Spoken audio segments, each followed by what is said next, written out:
తిరుమలకు వచ్చి వట్టి చేతులతో వెళ్ళిన వారు ఎవరు లేరు. స్వామివారు అనుగ్రహం ప్రతి వారికి ఇస్తూనే ఉంటారు. స్వయంగా స్వామివారి మాటల్లో చెప్పాలంటే బ్రహ్మాది దేవతలకు ఒక వాక్కు ప్రదానం చేస్తారు.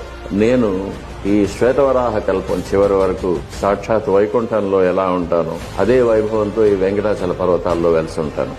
ఇక్కడ ఒక భ్రమను కల్పిస్తాను. ఆ భ్రమను చూసి భక్తులందరూ ఇదే భగవంతుడు అనుకొని అల్పమైన కోరికలు కోరుతూ ఉంటారు.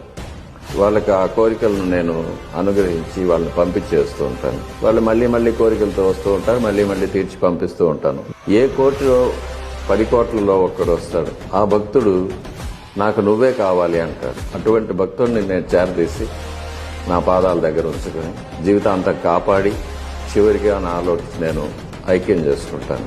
ఆ భక్తుడు ఒక్కడే ఆ భ్రమను వీడి నేను వైకుంఠంలో ఎలా ఉంటానో ఆ దర్శనం చేసుకోగలడు నా అనుగ్రహం వల్ల. కాబట్టి అటువంటి భక్తుడు ఎప్పుడో యుగానికి ఒక్కడు వస్తున్నాడు అని స్వామివారి మాటలతోనే చెప్పింది.